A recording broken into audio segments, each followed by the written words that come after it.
Welcome to Stories of Strength.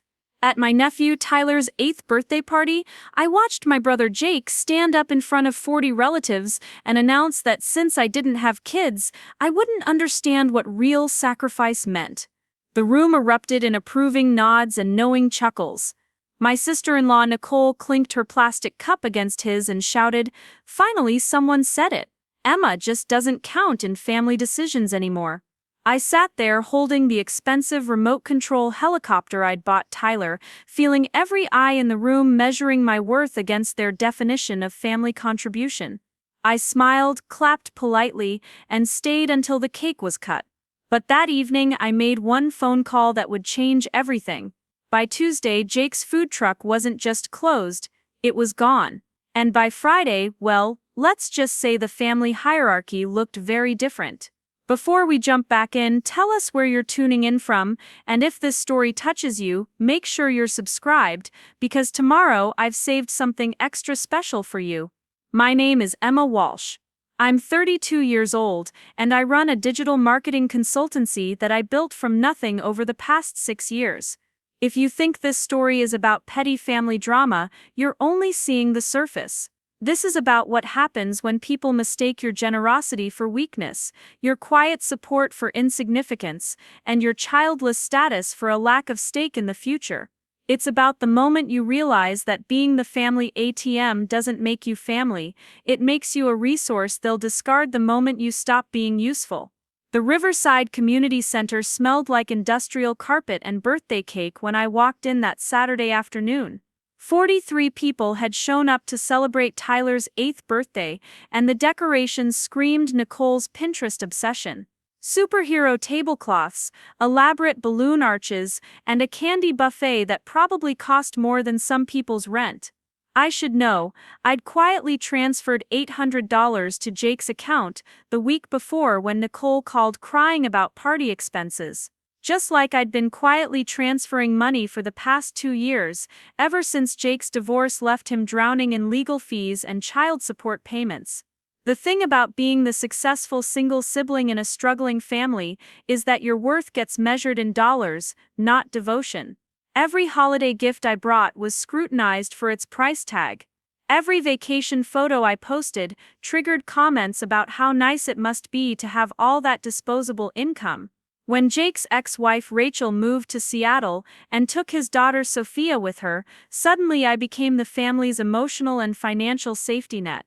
Not because anyone asked if I wanted the job, but because I had a steady income and no children to drain my resources. For 3 years I'd been writing checks and keeping my mouth shut. Jake's food truck venture, Portland Bites, was supposed to be his fresh start after the divorce. Food service experience from his restaurant days, combined with Portland's thriving food cart culture, it seemed like a solid plan. The only problem was his credit score had been destroyed in the divorce proceedings. Banks wouldn't touch him. Traditional lenders saw his situation and walked away. That's when my parents sat me down at their kitchen table and explained why I needed to help. "Emma, you're the only one who can co-sign this loan," my mother Linda had said, sliding the paperwork across the scarred wooden surface where we'd eaten countless family dinners. "Jake needs this chance, and you're in a position to give it to him. That's what family does." My father Robert nodded solemnly from behind his reading glasses, treating this like some sacred family duty rather than a massive financial risk. The loan was for $45,000. Enough to buy a used food truck, get permits, purchase initial inventory, and cover the first 6 months of operational expenses. I'd stared at those documents for 20 minutes before signing. Not because I couldn't afford the risk, but because something in my gut warned me this wasn't just about Jake's business dreams. This was about establishing a pattern where my financial stability became everyone else's security blanket. But Jake looked so hopeful that day, talking about specialty sandwiches and local sourcing and building something Sophia could be proud of when she visited from Seattle. How do you say no to hope, especially when hope wears your brother's face? Portland Bites launched 8 months later with a celebration that felt more like a coronation. The whole family gathered in downtown Portland's food cart pod to watch Jake serve his first customers. Gourmet grilled cheese sandwiches, craft beer pairings, locally sourced ingredients, it was everything he'd promised and more. I watched from the sidelines as relatives who'd barely acknowledged Jake during his divorce struggles suddenly appeared to celebrate his entrepreneurial spirit. Nicole posted dozens of photos on social media, tagging everyone except me. When I asked her about it later, she shrugged and said she didn't think I'd want to be associated with blue-collar work on my professional profiles. That should have been my first real warning sign. Not the social media snub, but the casual dismissal of my contribution to Jake's success. I'd co-signed the loan, helped him research suppliers, even designed his initial social media presence for free. But none of that mattered because I hadn't physically worked in the truck or faced the daily grind of food service. My role was purely financial, and financial contributions apparently didn't count as real support in my family's economy of worthiness. The birthday party was supposed to be a celebration of Tyler's milestone and Jake's business success. Portland Bites had been operating for 18 months, and according to Jake's enthusiastic updates, business was booming. Food cart reviews praised his creativity, repeat customers loved the consistency, and he'd even been featured in a local lifestyle magazine.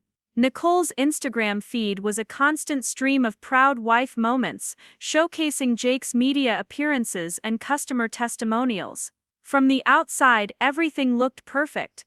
I should have been suspicious when Jake avoided talking specific numbers during our weekly coffee meetings.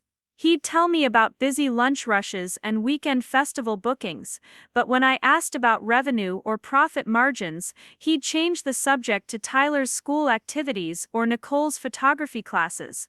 I assumed he was just being private about business details, the way some entrepreneurs get protective about their financial information. Looking back, I realize he was hiding something much more serious than proprietary data. The party was in full swing when Jake called for everyone's attention. Tyler was running around with his friends, high on sugar and birthday excitement, while adults clustered around picnic tables laden with potluck contributions. I'd brought my famous 7-layer dip in that expensive helicopter, which Tyler had already crashed into the ceiling twice. The gift had cost me $200, but seeing his face light up when he opened it made every penny worth it. That's always been my weakness with family. I measure my love in gestures that cost more than I should spend. Jake stood on a folding chair, plastic beer cup raised high, grinning like he'd just won the lottery.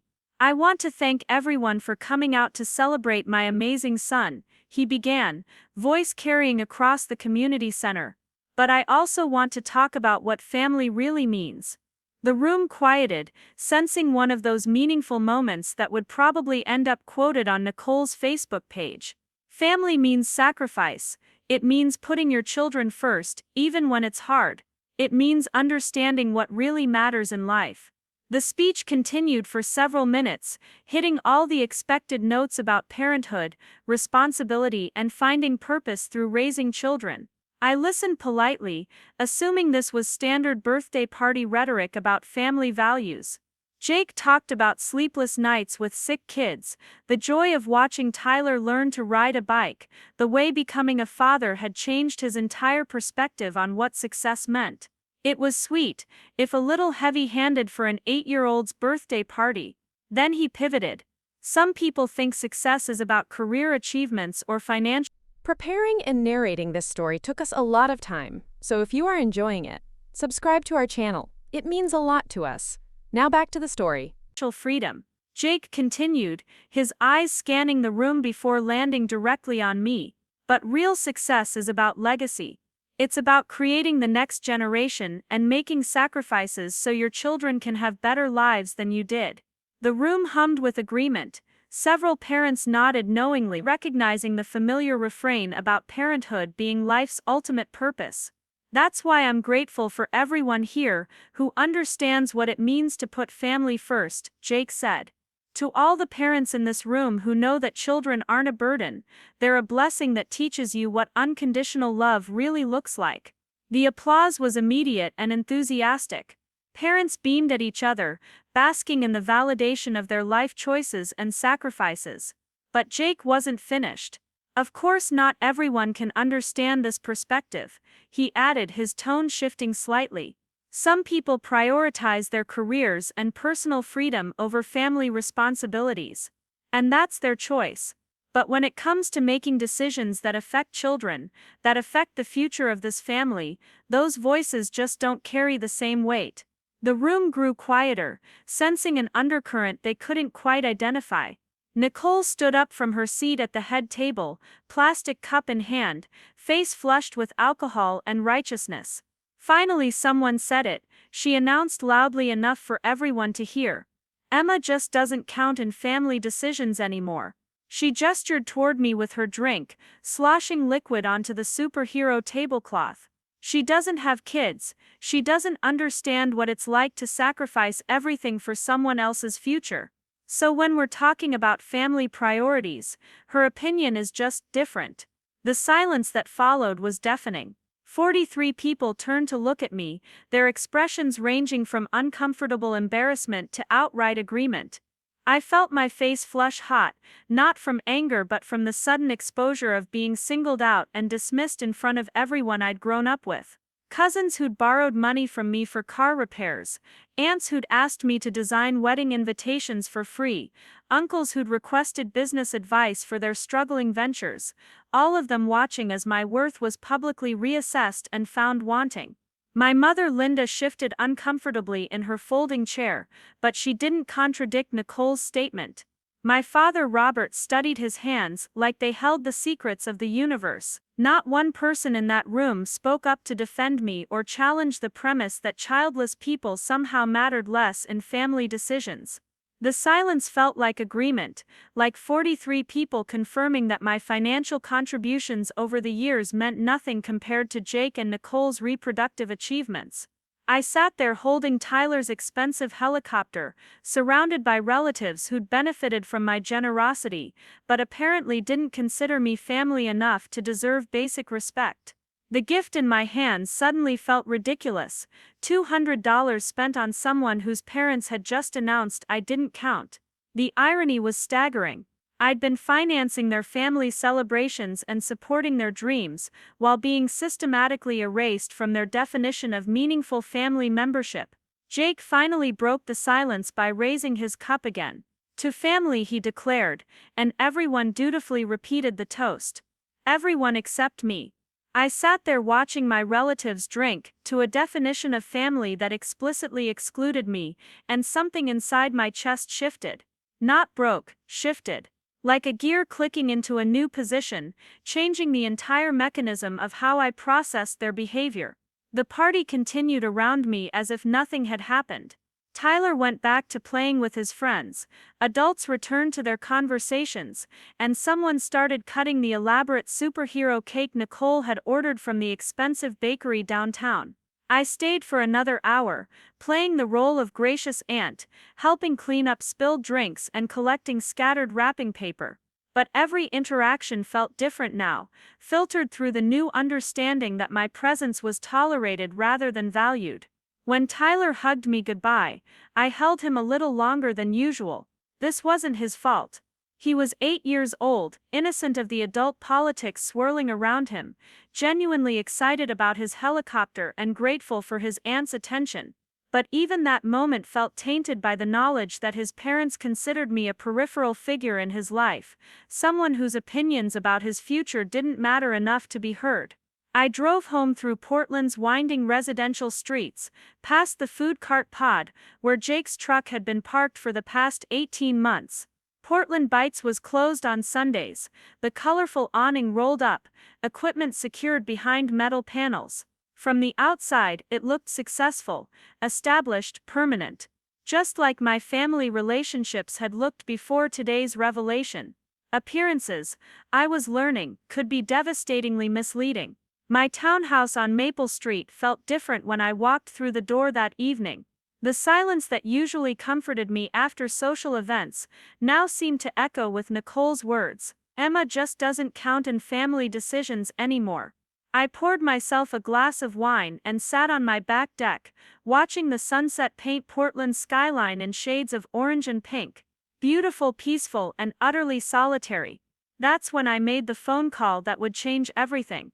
Not to my parents, not to Jake, not to anyone in my family. I called David Kim, the lawyer who'd handled my business incorporation and intellectual property filings. David was thorough, discreet, and had no emotional investment in my family dynamics. He was also working late on a Sunday, which told me everything I needed to know about his dedication to client service. Emma, what's wrong? David asked immediately, picking up on something in my voice. Did something happen with the business? That's the thing about good lawyers, they develop an instinct for when clients are calling with problems rather than routine questions. And I definitely had a problem, though not the kind David was expecting.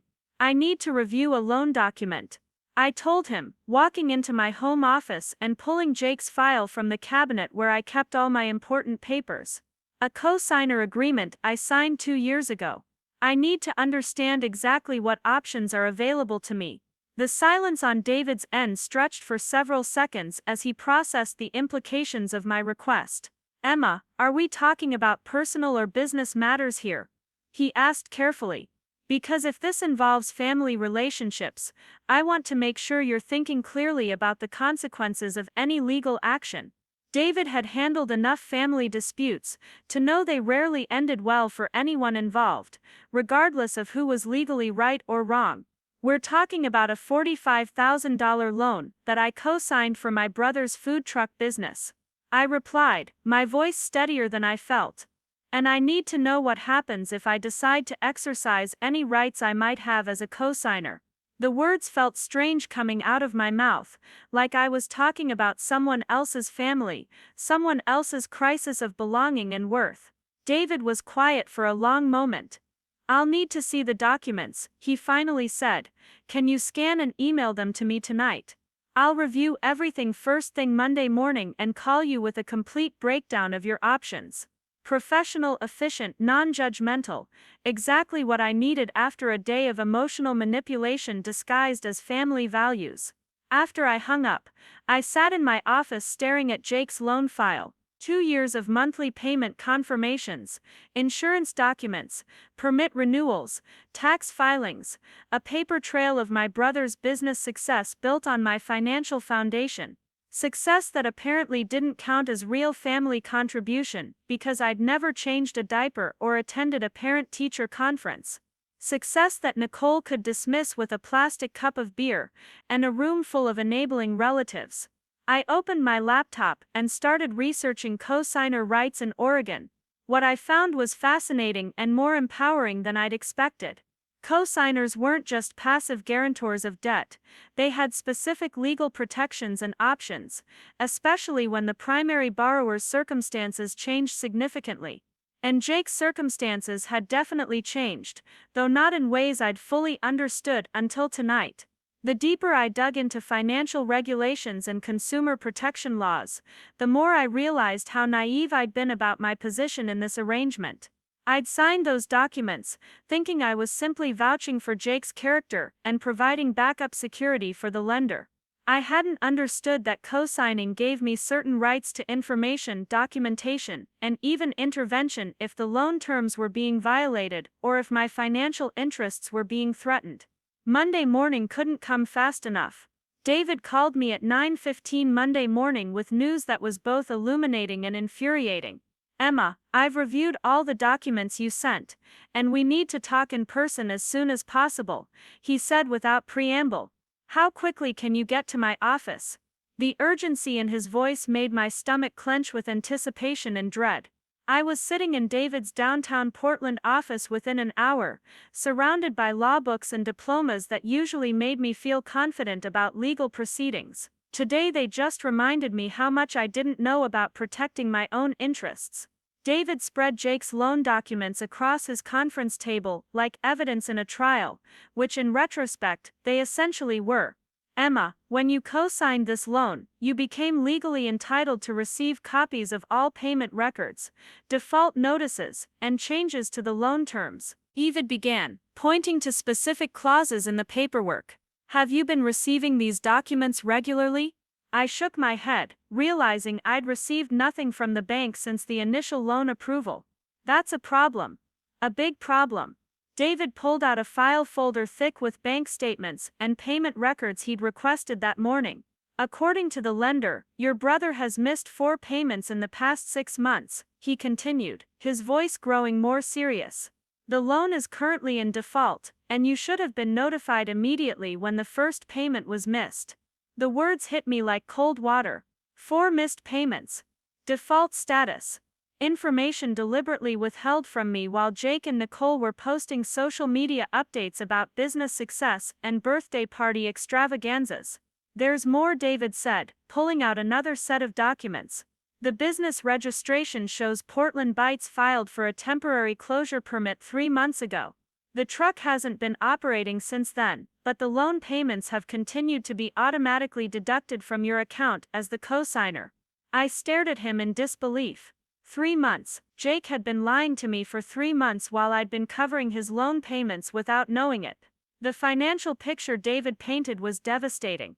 Jake had been using the food truck as collateral for additional loans I knew nothing about. Small business credit lines, equipment financing, even personal loans secured against Portland Bites' supposed success. When the business started failing, instead of coming to me honestly, he'd chosen to let my automatic payment setup cover his obligations, while he tried to dig out of the hole privately.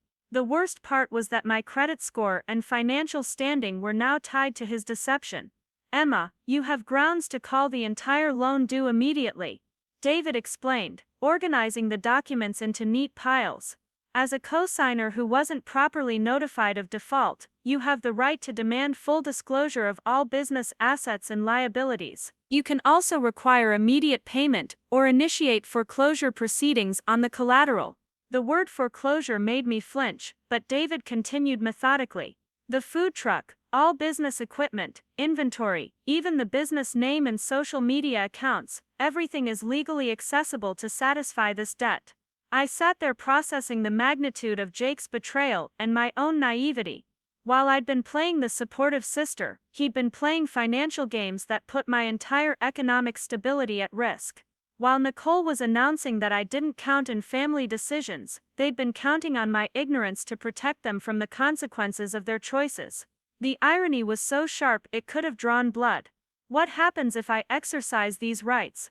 I asked David, knowing the answer would change my family relationships forever. What exactly would foreclosure mean for Jake and the business? David leaned back in his chair, choosing his words carefully. It would mean immediate seizure of all business assets to satisfy the debt. The food truck would be repossessed and sold at auction. Any remaining business equipment, inventory, or intellectual property would be liquidated. Jake would lose everything related to Portland Bites, and the business would cease to exist. The nuclear option. Complete destruction of Jake's entrepreneurial dreams and Nicole's social media bragging rights. It felt simultaneously too harsh and exactly appropriate. Too harsh because Jake was still my brother, still Tyler's father, still a person whose life would be devastated by such drastic action. Exactly appropriate because they'd made it clear that my financial contributions didn't earn me consideration or respect in their family hierarchy.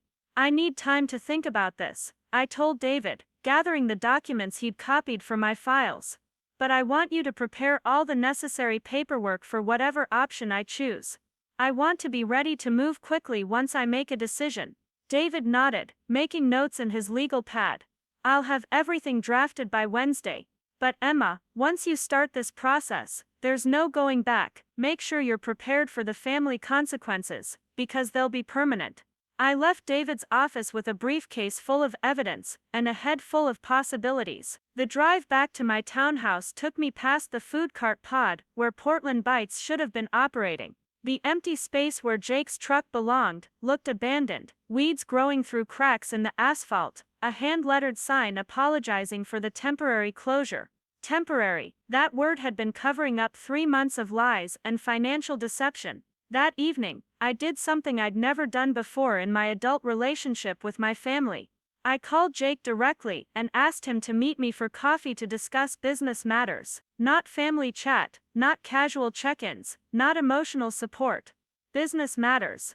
The tone of my voice must have conveyed something unusual because Jake agreed immediately, suggesting we meet Tuesday morning at a neutral coffee shop downtown. I spent Monday night preparing for the most important conversation of my adult life.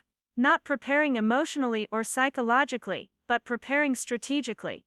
I organized every document David had given me, created a timeline of Jake's deception, and calculated the exact financial impact of his lies on my credit and cash flow. By the time I went to bed, I had a complete picture of the situation and a clear sense of what I needed to accomplish in tomorrow's meeting. Tuesday morning arrived gray and drizzly, typical Portland weather that matched my mood perfectly. I arrived at the coffee shop 15 minutes early, choosing a table in the back where we could speak privately without being overheard. Jake walked in exactly on time, looking more nervous than I'd ever seen him. His usual confident demeanor was replaced by something closer to anxiety, and he kept checking his phone like he was expecting bad news. "Emma, thanks for meeting me," Jake said, sliding into the chair across from me. "I've been meaning to talk to you about some business stuff, but things have been crazy with Tyler's school schedule and Nicole's photography classes. Already deflecting, already making excuses, already treating me like someone who didn't deserve straight answers about financial commitments that affected my life directly." I pulled out the folder containing all of David's research and placed it on the table between us. Jake's eyes went wide when he saw the bank letterhead and legal documents. "Jake, I know about the missed payments," I said simply, watching his face go pale. "I know about the business closure. I know about the additional loans. I know about all of it." The silence that followed was profound, like the moment before thunder when the air itself seems to hold its breath. Jake opened his mouth to speak, probably to offer explanations or excuses or promises to fix everything, but I held up my hand to stop him. "I'm not here for apologies or justifications," I continued, keeping my voice calm and businesslike. "I'm here to inform you that I'm exercising my rights as cosigner to call this loan due immediately." The words hung in the air between us like a declaration of war. "Emma, you can't be serious," Jake finally managed, his voice barely above a whisper. "This would destroy everything I've worked for. Tyler depends on me, Nicole depends on me, the whole family is counting on Portland Bites to succeed." The irony of his words was staggering. The whole family was counting on his business except me, the person whose financial backing made the business possible in the first place. "According to Nicole, I don't count in family decisions," I replied, pulling out my phone and showing him the video I'd recorded at Tyler's birthday party. "So my opinion about what the family is counting on doesn't really matter, does it?" Jake watched himself toast to parenthood, while his wife dismissed me as irrelevant, and I saw the exact moment he realized how badly they'd miscalculated the power dynamics in this situation. The conversation continued for another hour, but the outcome was predetermined.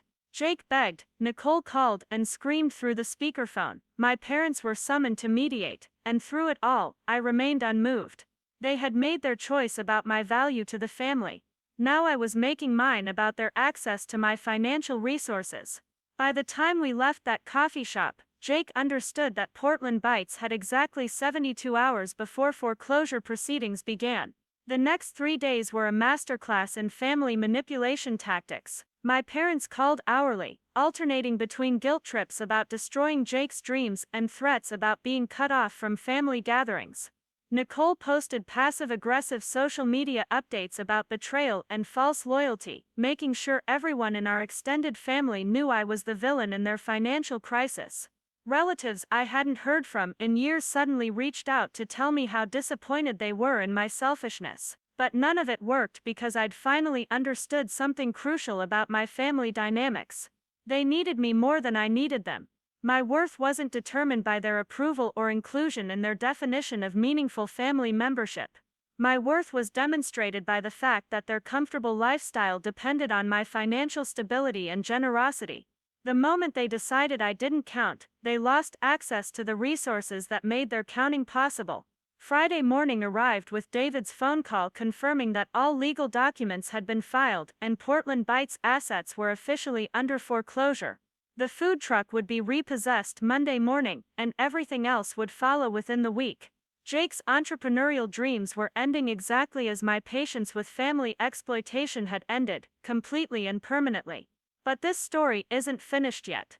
Because sometimes the most important part happens after you think everything has been resolved. Sometimes the real victory isn't getting revenge, it's discovering who you become when you finally stop accepting less than you deserve. Parts 2. My guess. My learning.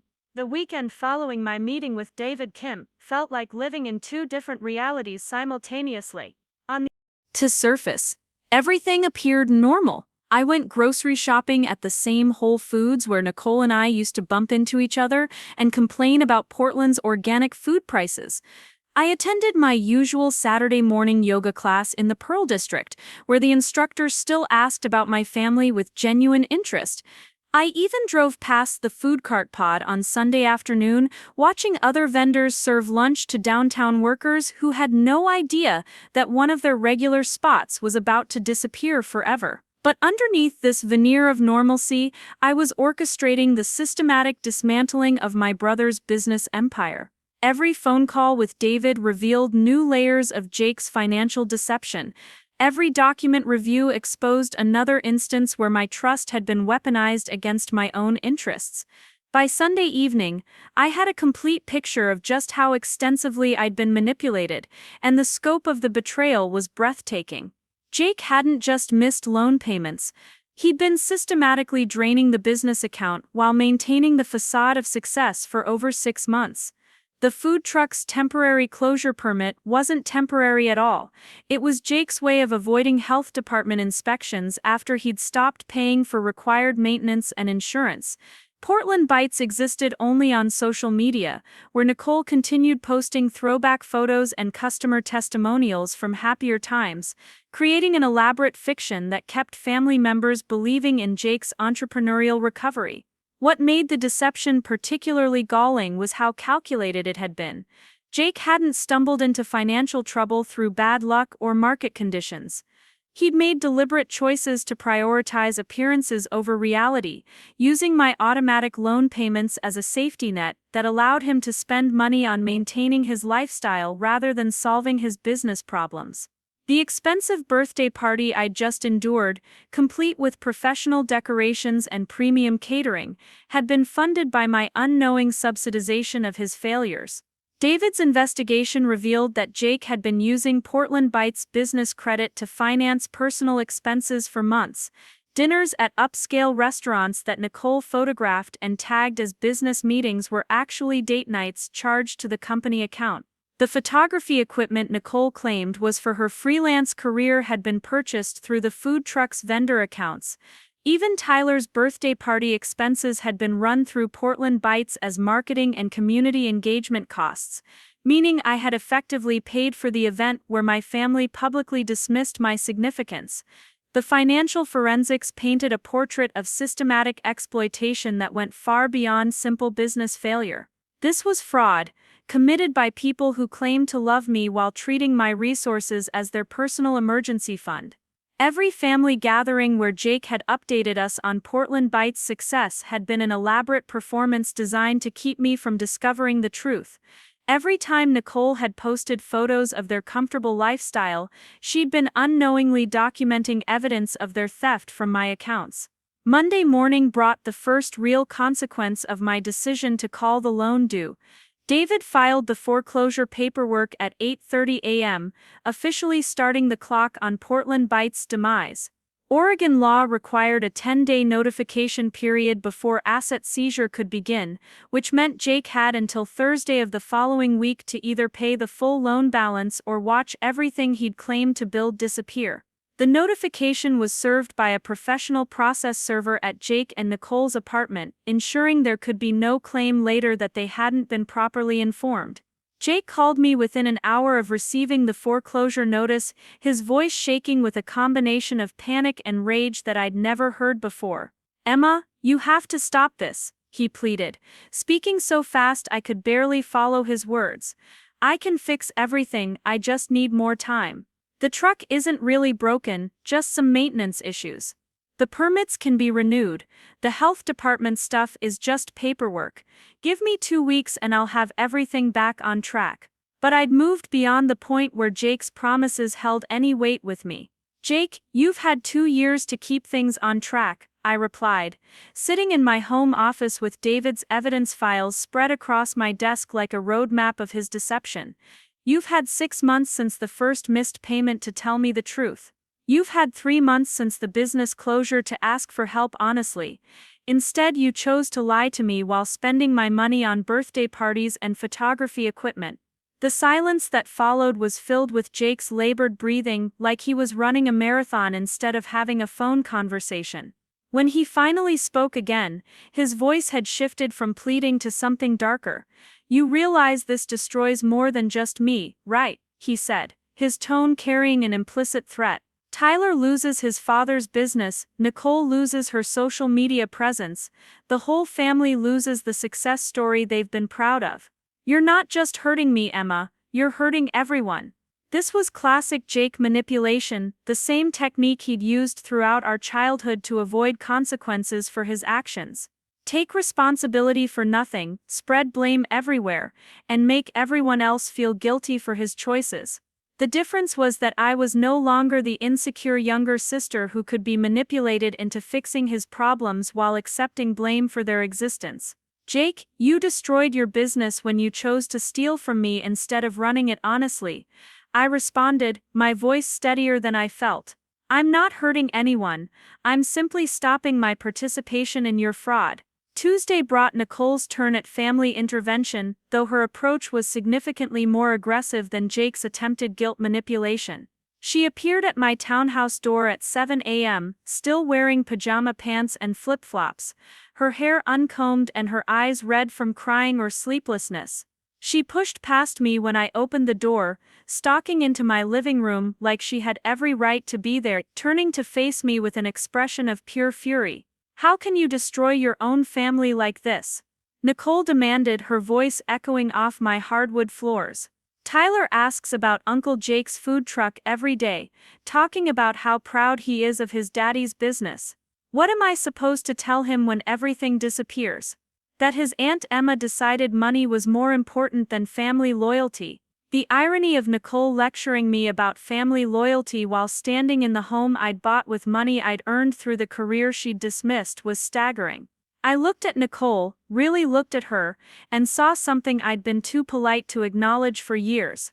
This was a woman who had never worked a full-time job during her marriage to Jake, who had no independent income or marketable skills, who had built her entire identity around being the wife of a successful entrepreneur. Portland Bites wasn't just Jake's business, it was Nicole's entire social status, her claim to being something more than a struggling single mother's wife. My foreclosure wasn't just taking away Jake's business dreams, it was stripping Nicole of her carefully constructed image of upward mobility. "Nicole, what you should tell Tyler is the truth," I replied, moving to open my front door in a clear signal that this conversation was ending.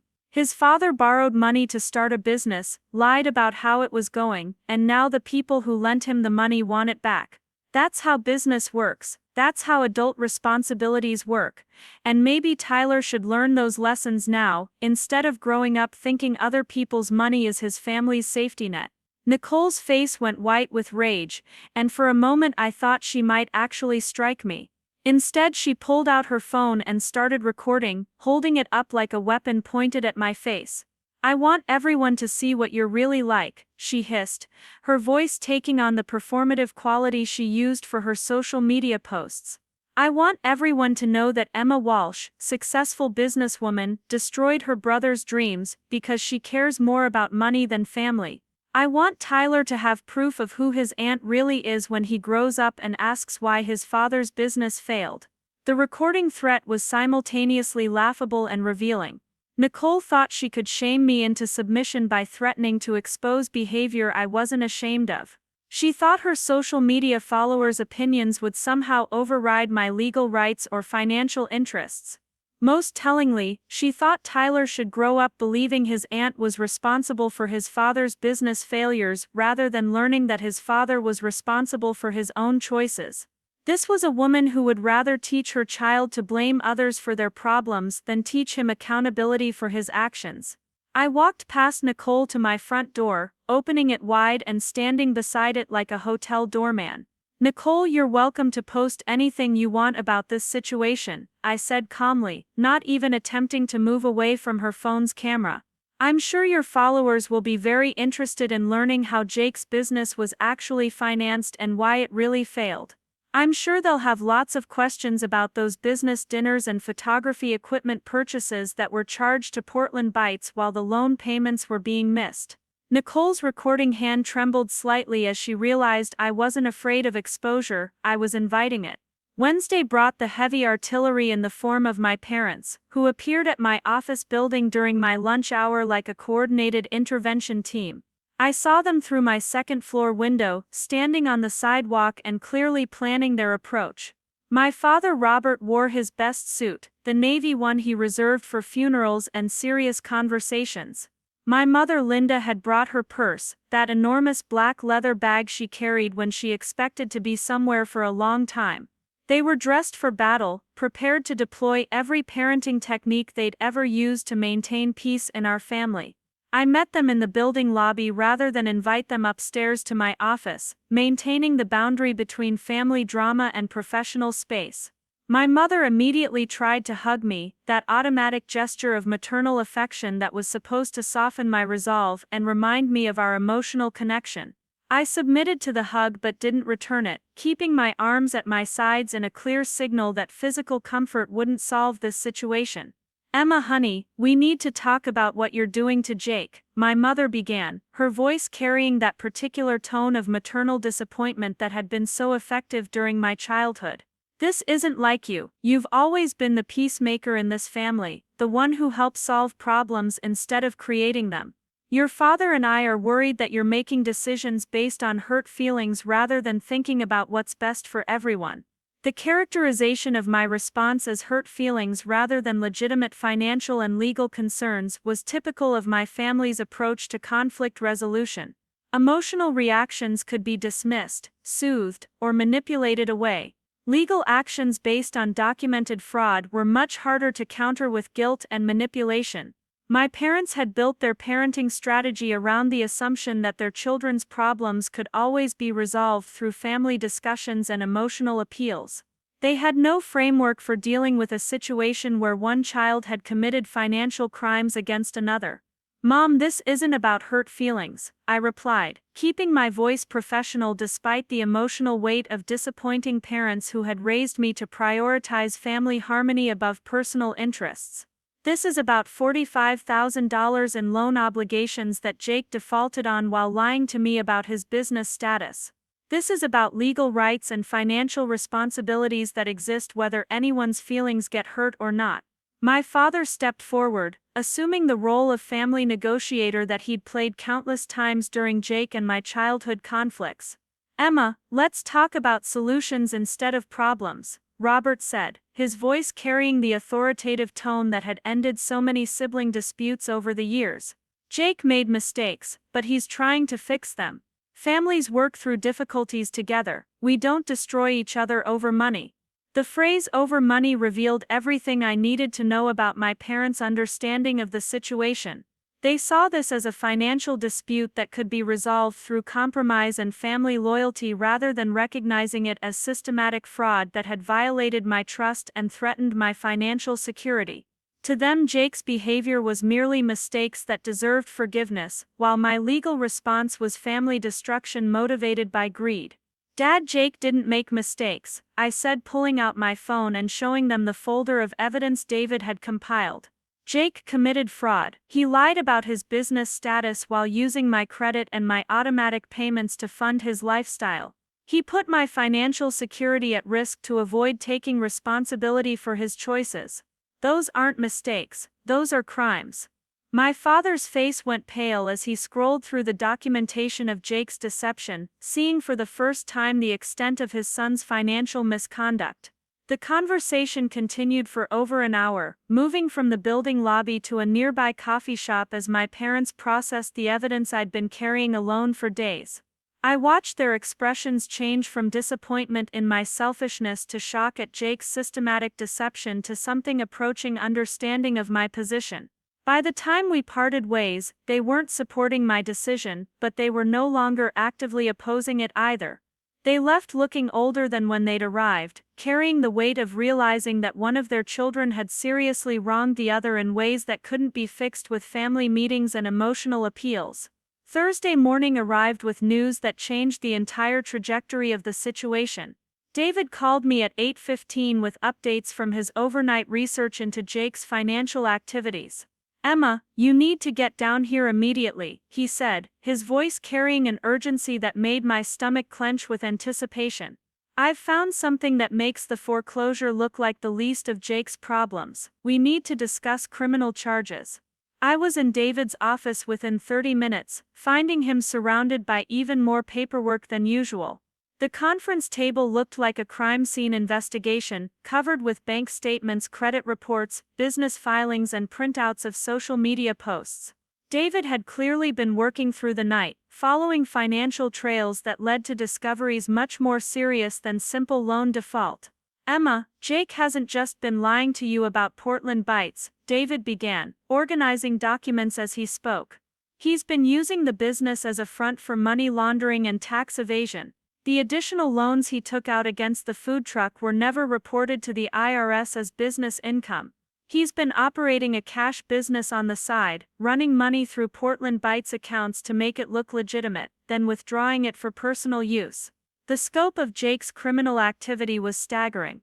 He'd been running an illegal catering operation out of friends' kitchens, providing food for private parties and events without proper permits or tax reporting. The money from these jobs had been deposited into Portland Bites' account, creating the appearance of legitimate business income that justified his lifestyle expenses. When the legal food truck operation failed, Jake had continued the illegal catering while using my loan payments to maintain the business account's activity and avoid bank scrutiny. "There's more," David continued, pulling out a thick folder of financial records. "The photography equipment Nicole bought through the business account, she's been using it to run an unlicensed wedding photography business, again funneling money through Portland Bites to avoid reporting the income. They've essentially been operating multiple illegal businesses under the umbrella of your loan, using your credit and your payments to legitimize money that should have been reported to the IRS." The realization that I had unknowingly become an accessory to tax fraud and money laundering was terrifying. My name was on every document associated with Portland Bites, my credit was tied to every business transaction, and my automatic payments had been funding criminal activity for months. If federal investigators got involved, I could face charges alongside Jake and Nicole despite being completely unaware of their illegal operations. "David, what does this mean for me?"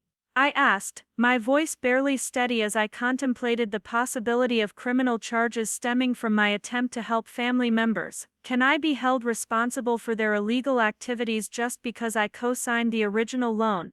The question hung in the air between us like a sword waiting to fall. David leaned back in his chair, choosing his words carefully. "Your co-signer status doesn't make you criminally liable for their unreported income or illegal business activities," he said, his tone measured and professional. "But your financial entanglement with their operations could complicate things if federal investigators decide to pursue charges. The best protection you have right now is the paper trail we've created documenting your discovery of their fraud and your immediate action to distance yourself from their activities." The foreclosure I'd initiated was no longer just about recovering my money or teaching Jake a lesson about family respect. It had become a legal necessity to protect myself from criminal liability for activities I'd never known about or consented to. The food truck, business equipment, and all associated accounts needed to be seized and liquidated before federal investigators discovered the money laundering operation and decided to freeze everything as evidence. "We need to accelerate the foreclosure timeline," I told David, understanding that my window for protecting my interests was closing rapidly. "How quickly can we complete asset seizure and loan satisfaction?" David was already pulling out his phone to make calls, recognizing the urgency of the situation as clearly as I did. "I can have the sheriff's department execute seizure warrants by Monday morning," he replied, scrolling through his contacts for the right legal authorities. "We'll need to move fast and document everything thoroughly," but we can have your loan satisfied and your name removed from all business accounts within 72 hours. The speed of legal action when properly motivated was remarkable compared to the slow pace of family negotiations and emotional appeals. Friday afternoon brought the final piece of evidence that sealed Jake's fate and vindicated my decision to pursue legal action rather than family reconciliation. David's investigator had been monitoring Portland Bites' social media accounts and discovered that Nicole was planning to liquidate the business assets herself, selling equipment privately and pocketing the proceeds before my foreclosure could be completed. She'd already posted the food truck for sale on Craigslist, listing it as owner must relocate rather than acknowledging the pending legal seizure. Nicole's attempt to sell assets that were legally encumbered by my loan was the final confirmation that my family viewed my financial interests as completely irrelevant to their decision-making. They weren't just hiding their business failures or avoiding difficult conversations about money, they were actively attempting to defraud me of the collateral that secured my loan, planning to take the sale proceeds and disappear, leaving me responsible for the full loan balance with no way to recover my losses. The Craigslist posting was archived as evidence, along with Nicole's social media messages to potential buyers describing Portland Bites as a successful turnkey operation that was only being sold due to family relocation opportunities. She was still lying about the business's status even while attempting to steal the assets, maintaining the fiction of success right up until the moment she planned to disappear with my money. David filed emergency motions for immediate asset seizure, citing the evidence of attempted fraud and the risk of asset dissipation. Oregon courts took these situations seriously, especially when there was clear documentation of deliberate attempts to defraud secured creditors. By 5 p.m. Friday, we had court orders authorizing sheriff's deputies to seize all Portland Bites assets first thing Monday morning, before Jake and Nicole could complete their planned theft. The weekend passed with a strange mixture of anticipation and exhaustion. I'd been operating in crisis mode for over a week, making legal decisions and processing financial documentation that would normally take months to research and consider. Every phone call from family members went unanswered, every text message pleading for reconsideration was ignored, and every social media post from Nicole about family betrayal was screenshot and added to David's evidence files. Saturday evening brought one final attempt at family intervention, this time in the form of Tyler himself. Jake dropped him off at my townhouse during what was supposed to be their weekend together, using his 8-year-old son as an emotional weapon in a financial war.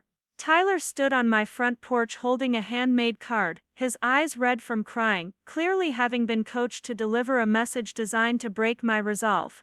"Aunt Emma, Daddy says you're going to take away his food truck," Tyler said, his voice small and confused as he held out the crayon-decorated card. "He says you don't want him to have a business anymore because you're mad about something. Can you please not be mad at Daddy? I'll give you all my birthday money if you don't take his truck away." Looking at Tyler's tear-streaked face, I felt the full weight of what family manipulation could do to innocent children. Jake had told his 8-year-old son that his aunt was destroying the family business out of spite, burdening a child with adult financial problems that he couldn't possibly understand.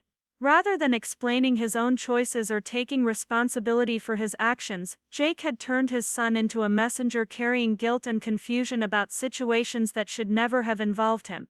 I knelt down to Tyler's eye level, accepting his card, but speaking directly to him rather than to the parents who were undoubtedly listening from the car parked at the curb. "Tyler, your daddy borrowed money from me to start his business," I explained gently, using language an 8-year-old could understand. "When people borrow money, they promise to pay it back. Your daddy isn't able to pay the money back, so the business has to be sold to pay what he owes. That's not anyone being mean, that's how money works when adults make agreements." Tyler listened carefully, his young mind processing concepts that his parents had deliberately obscured with emotional manipulation and blame shifting. "So Daddy did something wrong with the money?" he asked, his innocent question cutting through hours of adult justification and rationalization. "And now you have to take the truck because he can't fix it." The clarity of childhood perspective was devastating in its accuracy. "Tyler, your daddy made choices about his business that didn't work out," I replied, choosing words that acknowledged reality without completely destroying his image of his father. Sometimes when adults make business choices that don't work, other adults have to make different choices to protect themselves. I still love you and I still love Daddy, but I have to make sure he pays back the money he borrowed. Tyler nodded solemnly, accepting this explanation in a way that the adults in his life had been unable to do. Jake appeared at my front door within minutes of Tyler's return to the car, his face flushed with anger and desperation. "Emma, you have no right to involve Tyler in this situation," he said, his voice shaking with emotion. "He's a child, he doesn't understand business or loans or any of this adult stuff, you're traumatizing him with your selfish choices." The accusation of selfishness from someone who had used his child as an emotional weapon was breathtaking in its hypocrisy. "Jake, you involved Tyler the moment you sent him to my door with a guilt card and a plea to save your business," I replied, stepping back from my doorway to maintain physical distance from his agitation. "You involved him when you told him his aunt was destroying the family instead of explaining your own responsibility for this situation." I gave him an honest, age-appropriate explanation of how business loans work. "Maybe you should try the same approach instead of teaching him that other people are responsible for your choices." Sunday night found me sitting in my home office reviewing the final documents David had prepared for Monday morning's asset seizure. Sheriff's deputies would arrive at the food cart pod at 8 a.m. sharp, armed with court orders authorizing them to take possession of Portland Bites truck, equipment, inventory and business records. By noon, everything Jake had claimed to build would be in the custody of the county sheriff, pending public auction to satisfy my loan.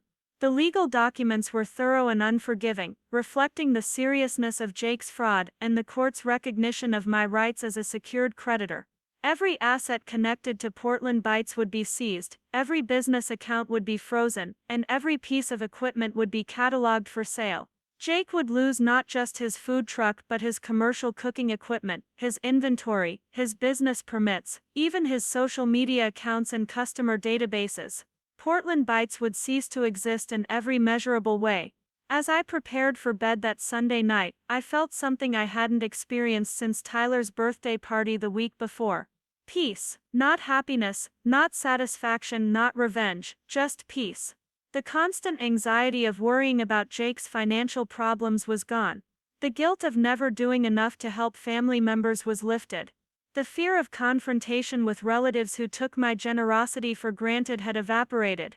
I was finally free from the obligation to fix everyone else's problems while accepting responsibility for none of my own needs. Monday morning would bring the end of Portland Bites and the beginning of a new relationship with my family based on honesty rather than exploitation.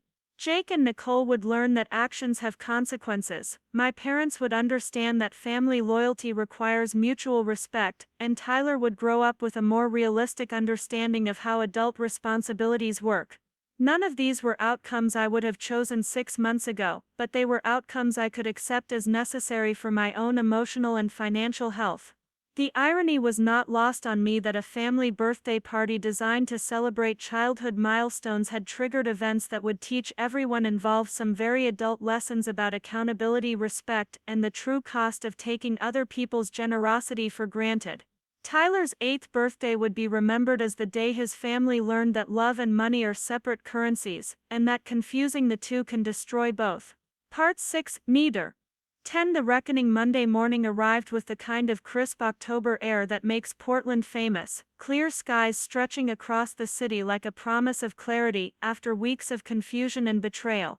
I dressed carefully for what I knew would be a pivotal day, choosing my most professional blazer and the pearl earrings my grandmother had left me. Not because I planned to be present for the asset seizure, but because I wanted to feel armored in dignity when the inevitable phone calls started coming. David had advised me to stay away from the food cart pod during the sheriff's operation, both for legal reasons and personal safety.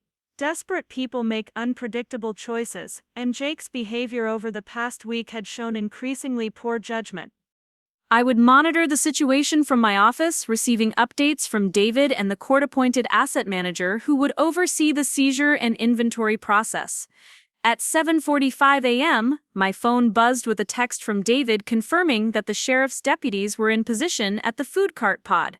3 vehicles, 6 officers, 1 locksmith, and the court-appointed asset specialist who would document everything for the eventual auction. The operation was designed to be swift, professional, and comprehensive, leaving no opportunity for Jake to claim assets had been overlooked or improperly seized. I was reviewing quarterly reports for my actual business when the first call came through at 8:23 a.m. Not from Jake, as I'd expected, but from Nicole, her voice so shrill with panic that I initially couldn't understand what she was saying. "Emma, there are police at the food cart pod," she screamed into the phone, her words tumbling over each other in hysterical urgency. "They have Jake in handcuffs, they're taking pictures of everything. People are recording this with their phones. You have to stop this right now." The image of Jake in handcuffs was startling, though David had warned me it was possible if he attempted to interfere with the legal seizure. "Nicole, Jake isn't being arrested unless he's trying to prevent officers from doing their job," I replied, keeping my voice calm despite the chaos I could hear in the background of her call. "The seizure is a civil matter, not criminal, unless someone interferes with the court order." Through Nicole's phone, I could hear Jake shouting something about his rights and property, his voice carrying the edge of someone whose carefully constructed reality was crumbling in real time. "This is humiliating," Nicole continued, her voice breaking between anger and tears. "Everyone at the food cart pod is watching, taking pictures, asking questions. The other vendors are posting about this on social media. Jake's business reputation is destroyed forever. How could you do this to us publicly? How could you embarrass our family like this in front of the entire community?" The concern about public embarrassment was revealing, showing that Nicole still viewed this situation primarily through the lens of social perception rather than legal consequences. She was worried about their image in the food cart community, about social media posts and business reputation, while seemingly oblivious to the criminal liability they'd created through their financial fraud. The hierarchy of her concerns demonstrated just how disconnected she was from the reality of their situation. "Nicole, you embarrassed yourselves by committing fraud and attempting to steal assets that were securing my loan," I responded, pulling up the live police scanner feed on my computer to monitor the situation independently. "The public embarrassment is a natural consequence of public criminal behavior. I didn't create this situation, I'm just stopping my participation in it." The scanner crackled with routine traffic, confirming that the seizure was proceeding without major incident despite Jake's apparent dramatics. By 9:15 a.m., the asset seizure was complete, and David called with a preliminary inventory that exceeded even his expectations for thoroughness. The food truck itself, obviously, along with all cooking equipment, refrigeration units, serving supplies, and inventory. But also business records, computer equipment, promotional materials, and even the custom signage that Nicole had commissioned from a local artist. Everything with any connection to Portland Bites had been cataloged, photographed, and removed for storage pending public auction. "Emma, they even took the social media accounts," David reported, his voice carrying a note of professional satisfaction at the completeness of the operation. "The business Facebook page, Instagram account, Yelp listings, even the Google My Business profile. Everything that could be considered a business asset is now under court control." The digital seizure was particularly devastating for Nicole, whose entire social media presence had been built around documenting Portland Bites' supposed success.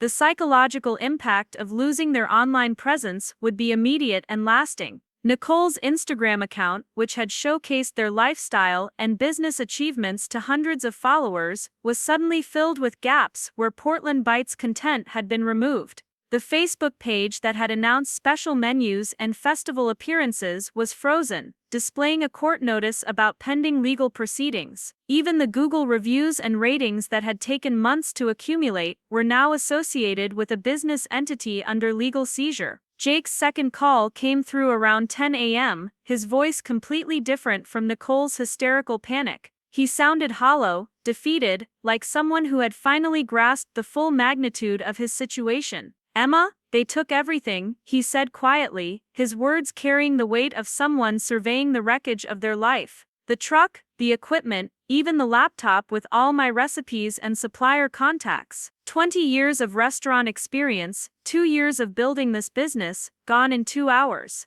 The reference to 20 years of restaurant experience was particularly galling, since Jake's restaurant background consisted primarily of line cook positions and one failed attempt at managing a franchise location. He'd inflated his culinary credentials the same way he'd inflated Portland Bites' success, creating a narrative of expertise and achievement that bore little resemblance to reality. Even in the face of complete business collapse, he was still clinging to fictional versions of his professional history. "Jake, you didn't build a business," I corrected, my patience with his self-deception finally exhausted completely. "You built an elaborate fraud scheme that used my credit and my money to maintain the illusion of success while you stole from customers, vendors, and the government. What they seized today wasn't your business, it was evidence of your crimes." The harsh truth of the situation needed to be stated clearly, without the emotional cushioning that had enabled his delusions for years. "I never meant for it to get this bad," Jake continued, his voice taking on the pleading quality that had worked so effectively during our childhood when he needed help escaping consequences for his choices. "The food truck business is harder than people realize. The permits, the regulations, the competition. I was just trying to keep everything afloat until I could figure out how to make it profitable. I thought if I could just buy some time, I could turn things around and pay everyone back." This explanation revealed the fundamental flaw in Jake's thinking that had led to the current disaster. He'd approached business failure as a temporary cash flow problem rather than recognizing it as a signal that his business model wasn't viable. Instead of cutting losses, seeking legitimate help, or pivoting to a different approach, he'd chosen to double down on failure by adding fraud to incompetence. Every month he'd delayed acknowledging reality had made the eventual collapse more devastating and more criminal. "Jake, turning things around required honesty about your situation, not lies that made everything worse," I replied, watching the clock tick toward 11 a.m. when David had scheduled our post-seizure meeting.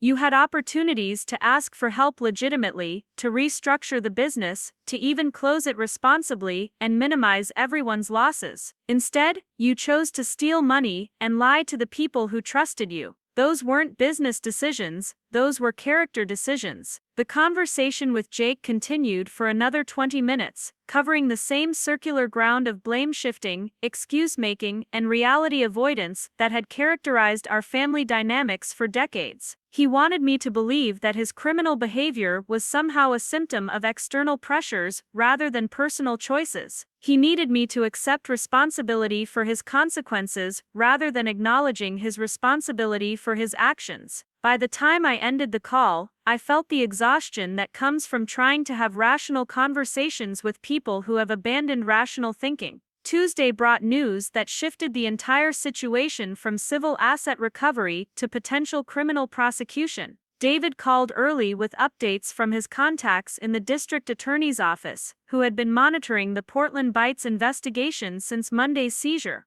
The evidence of tax evasion and money laundering that we'd uncovered was substantial enough to warrant federal attention, and the IRS Criminal Investigation Division was opening a formal case. "Emma, this is moving beyond our civil action into federal criminal territory," David explained, his voice carrying the gravity of someone who understood the implications better than I did. "The IRS investigators want to interview you as a witness, not a suspect, but we need to prepare carefully for that conversation. Your cooperation could be crucial for their case against Jake and Nicole, but we need to protect your interests throughout the process." The prospect of federal criminal charges against my own family members was sobering in ways I hadn't anticipated. Civil litigation felt like a business transaction, impersonal and procedural, focused on recovering money and protecting assets. Criminal prosecution felt personal, punitive, designed to impose consequences that would follow Jake and Nicole for the rest of their lives. Tax evasion and money laundering weren't minor infractions that could be resolved with fines and apologies, they were serious felonies that carried potential prison sentences. "What kind of timeline are we looking at for criminal charges?" I asked David, trying to understand how long this process might continue and how much more family drama I'd need to endure. "And what does cooperation with federal investigators mean for my civil case?"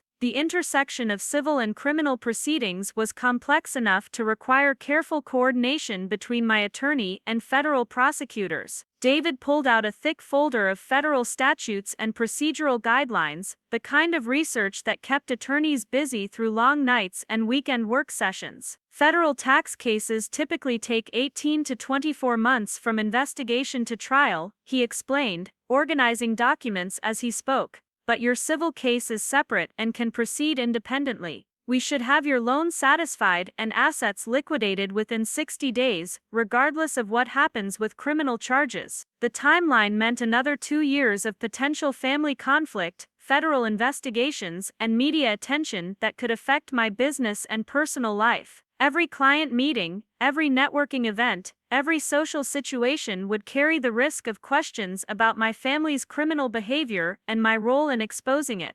The professional reputation I'd spent 6 years building could be damaged by association with federal tax crimes, even though I was the victim rather than the perpetrator. Wednesday afternoon brought the first indication that word of the investigation was spreading beyond legal and law enforcement circles. Michelle Brooks, my accountant, called with concerns about media inquiries she'd received regarding my business relationship with Portland Bites. Emma, I've had 3 reporters call today asking about your company's connection to your brother's food truck business. Michelle reported, her voice tight with the professional worry that comes when clients attract unwanted attention. The media interest was inevitable, but unwelcome, representing another layer of complexity in an already difficult situation. Portland's food scene was covered extensively by local media, and a fraud case involving a popular food cart would naturally attract journalistic attention. My name as the co-signer who'd triggered the investigation would be part of the public record, making me a subject of interest for reporters looking to understand the human drama behind the financial crimes. What kind of questions are they asking? I inquired, already knowing that media coverage would probably portray the situation as a family feud rather than focusing on the criminal behavior that had necessitated legal action. And what information have you given them? Michelle's response would determine how much control I had over the narrative that emerged from this situation. They're asking about the loan structure, the business relationship between your companies, whether there were warning signs of financial problems, Michelle replied, reading from notes she'd taken during the media calls. I've told them that all questions need to go through your attorney and that my firm doesn't comment on client matters. But Emma, you should know that this story is going to be covered whether you participate or not. You might want to consider getting ahead of it with your own statement. The suggestion of proactive media engagement was strategically sound but emotionally daunting. Controlling the narrative would require me to publicly discuss family relationships, financial decisions, and criminal behavior in ways that felt like violations of privacy, even though the information was already becoming public through court filings and police reports. Every statement would be scrutinized for signs of vindictiveness, greed, or family disloyalty by people who had no understanding of the actual circumstances. Thursday morning brought the most unexpected development yet in this ongoing saga of family betrayal and financial fraud. David called with news that Jake had retained his own attorney and was apparently considering a plea agreement with federal prosecutors in exchange for cooperation against other targets of the tax evasion investigation. Emma, Jake's attorney contacted my office this morning, David reported, his voice carrying surprise at this latest twist. Apparently Jake has information about other businesses that were using similar schemes to evade taxes, and he's willing to trade that information for reduced charges. The possibility that Jake's criminal activity extended beyond Portland Bites to other local businesses was both shocking and oddly logical. His willingness to commit fraud against his own family suggested a level of ethical flexibility that wouldn't be limited to a single situation. If he'd been involved in helping other businesses evade taxes or launder money, the scope of criminal activity was much larger than we'd discovered through our civil investigation. What does Jake's cooperation mean for my situation? I asked, trying to understand how his potential plea agreement might affect my role as a witness and victim in the federal case. Does this change anything about the asset recovery or my liability exposure? The interconnected nature of criminal and civil proceedings meant that developments in one area could have unexpected consequences in others. David consulted his notes from the conversation with Jake's attorney, a criminal defense specialist who apparently had experience with federal tax cases. Jake's cooperation could actually help your position, he explained, his voice carrying cautious optimism. If he provides evidence against other targets, prosecutors might be more willing to treat you purely as a victim, rather than scrutinizing your involvement in the business arrangement. It also means he's unlikely to contest the civil asset seizure, since cooperation requires acknowledging his criminal behavior. The irony of Jake's decision to cooperate with federal investigators was not lost on me. The same person who had refused to be honest with his family about his business problems was now volunteering to help federal prosecutors build cases against other criminals. Perhaps the prospect of serious prison time had finally motivated him to choose honesty over continued deception, though his honesty was coming at the expense of other people, rather than in service of making amends with his victims. Friday brought the conversation I'd been both anticipating and dreading since Monday's asset seizure. My parents requested a family meeting to discuss the situation and explore possibilities for reconciliation before criminal charges were finalized. They suggested meeting at their house, the same kitchen table where Jake's loan documents had been signed 2 years earlier, but I insisted on neutral territory at a coffee shop downtown. Robert and Linda arrived, looking older than I'd seen them since my grandmother's funeral 3 years earlier. The stress of watching their family implode over financial crimes and federal investigations had taken a visible toll on both of them. My father's usual confident demeanor was replaced by something approaching defeat, while my mother's eternal optimism had dimmed to worried resignation. "Emma, honey, we need to talk about how to heal this family," my mother began, her voice carrying the hope that maternal love could somehow overcome federal criminal charges and civil asset seizure. "What happened with Jake's business is terrible, but we can't let it destroy our family permanently. There has to be a way to work through this together." The language of healing and working through suggested she still viewed the situation as a family conflict rather than a criminal matter. My father took a more practical approach, focusing on the legal and financial implications rather than the emotional healing my mother wanted to prioritize. "Emma, what will it take to make this situation go away?" Robert asked, his businessman's mind looking for solutions that could be purchased or negotiated. "Can we settle the loan privately and ask prosecutors to drop the criminal investigation? How much money would it take to resolve everything and move forward?" The assumption that criminal charges could be purchased away revealed a fundamental misunderstanding of how federal investigations work. Once the IRS Criminal Investigation Division opened a case, private settlements between family members wouldn't make the tax evasion and money laundering charges disappear. Federal prosecutors don't drop cases because victims are satisfied. They pursue cases because crimes were committed against the government and other taxpayers. "Dad, the criminal charges aren't mine to drop or settle," I explained, trying to help him understand the distinction between civil and criminal proceedings. "Jake didn't just steal from me, he stole from the government through tax evasion, and he endangered other taxpayers through money laundering. Federal prosecutors represent the public interest, not my personal interests. Even if I forgave Jake completely, he would still face criminal charges for the crimes he committed." The conversation continued for 2 hours, covering every possible angle of legal resolution, family reconciliation, and damage control that my parents could imagine. They suggested family counseling, financial restitution, public apologies, and even relocating Jake's family to another state where they could start over away from the legal and social consequences of their actions. Every suggestion reflected their desperate hope that love and good intentions could somehow overcome criminal behavior and federal investigations. By the time we parted ways that Friday afternoon, my parents had finally begun to accept that this situation was beyond their ability to fix through traditional family management techniques. Criminal charges filed by federal prosecutors couldn't be resolved through kitchen table negotiations and emotional appeals. Asset seizures authorized by federal courts couldn't be reversed through family meetings and promises of future good behavior. The legal system had taken control of the situation, and family dynamics were no longer the primary consideration. Saturday morning brought a call from Tyler that broke my heart and strengthened my resolve simultaneously. Jake had apparently given his 8-year-old son my phone number with instructions to call and ask about the food truck, using his child, once again, as an emotional weapon in an adult conflict.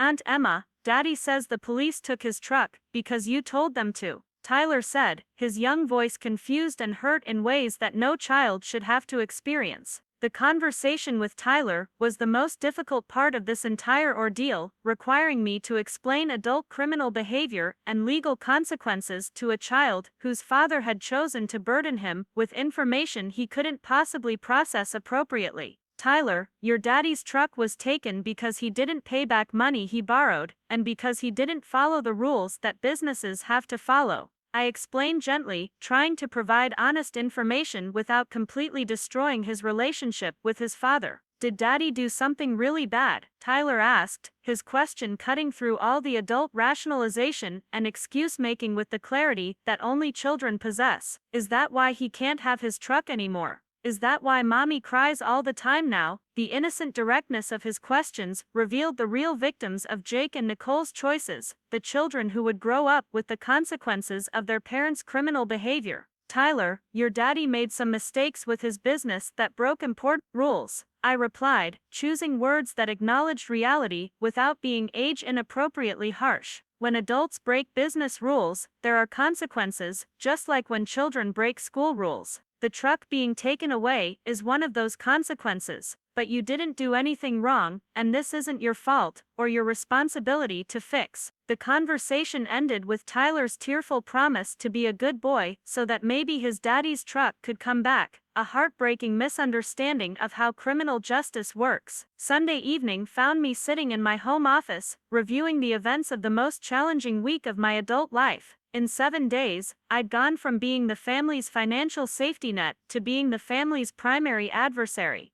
I'd discovered criminal behavior, initiated federal investigations, and potentially sent my own brother to prison. The emotional toll was exhausting, but the clarity was liberating. For the first time in my relationship with my family, I wasn't responsible for solving everyone else's problems while accepting blame for my own needs. I wasn't required to prioritize other people's comfort over my own financial security. I wasn't expected to absorb the consequences of other people's choices while minimizing my own legitimate interests. The legal system had created boundaries that family guilt and manipulation couldn't cross. Monday would bring new developments in the federal investigation, continued asset liquidation proceedings, and probably more attempts at family intervention and media management. But whatever came next, it would come to someone who had finally learned the difference between being generous and being exploited, between family loyalty and family enabling, between love and financial abuse disguised as love. The irony was that Tyler's birthday party had been intended to celebrate family unity and shared values, but it had actually revealed the fundamental dysfunction that had been hidden beneath years of financial support and emotional accommodation. The moment Jake and Nicole announced that I didn't count in family decisions, they had accidentally spoken the truth about how they'd always viewed my role in their lives. I was useful for my money, but irrelevant for my opinions, valuable for my resources, but invisible as a person with legitimate needs and boundaries. The legal proceedings that followed weren't revenge, they were recognition. Recognition that I deserved the same respect and consideration that I'd been providing to others for years. Recognition that financial abuse is still abuse, even when it's committed by family members who claim to love you.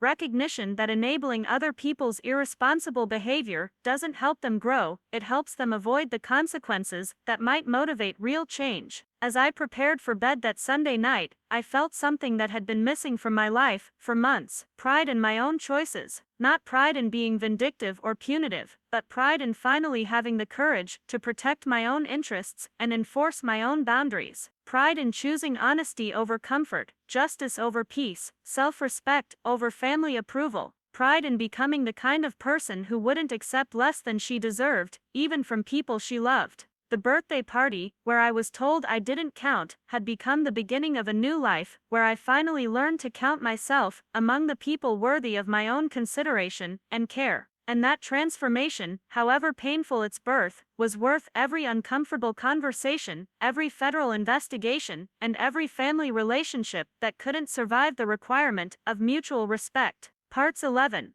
14. The resolution 3 months after the asset seizure, the federal investigation had grown into something far more substantial than anyone had anticipated. What began as a simple case of tax evasion, involving one failed food truck, had expanded into a comprehensive examination of organized financial fraud, affecting dozens of small businesses across Portland's food service industry. Jake's cooperation with investigators had uncovered a network of cash-based businesses that were systematically underreporting income, laundering money through legitimate enterprises, and evading payroll taxes while exploiting undocumented workers. The scope of the criminal enterprise was staggering in its breadth and sophistication. Jake hadn't just been running his own illegal catering operation, he'd been part of a coordinated system that helped restaurants, food carts, and catering companies avoid regulatory oversight while maximizing profits through illegal labor practices and tax avoidance. The Portland Bites account had served as a conduit for laundering money from multiple sources, making Jake's business failure look almost insignificant compared to the larger pattern of organized crime he'd facilitated. Federal prosecutors had filed charges against 17 defendants across 6 different businesses, with accusations ranging from simple tax evasion to racketeering and immigration fraud.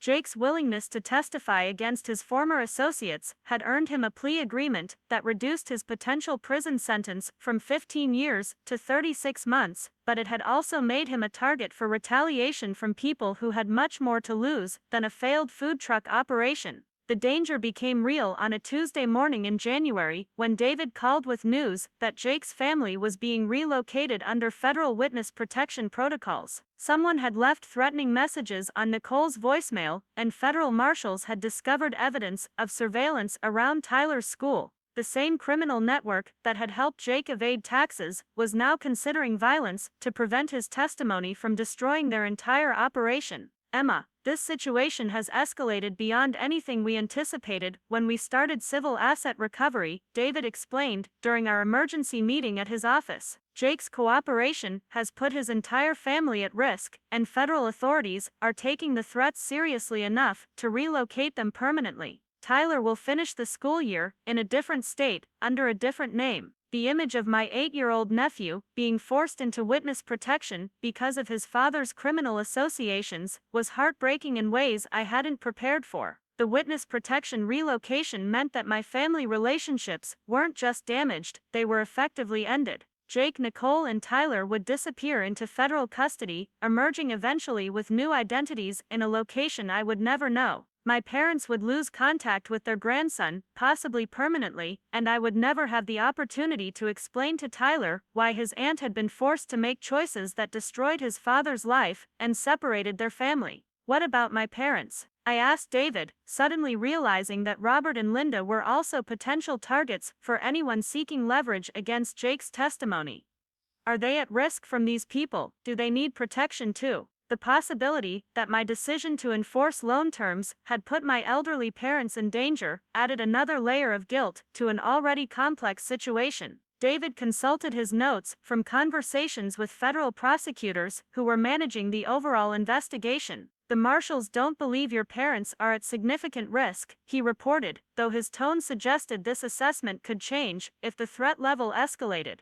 But they've been advised to vary their routines, avoid predictable patterns, and report any suspicious activity immediately. The criminal organization is primarily concerned with preventing Jake's testimony, not punishing his extended family. The federal protection protocols meant that my last conversation with Jake would be the angry phone call we'd had during the asset seizure 3 months earlier. There would be no opportunity for reconciliation, no chance to discuss what had happened between us, no possibility of rebuilding a relationship based on honesty rather than financial exploitation.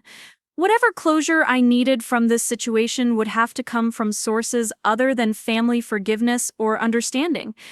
The irony was devastating. Jake's crimes had been motivated by his desire to maintain the appearance of success and provide for his family's comfortable lifestyle.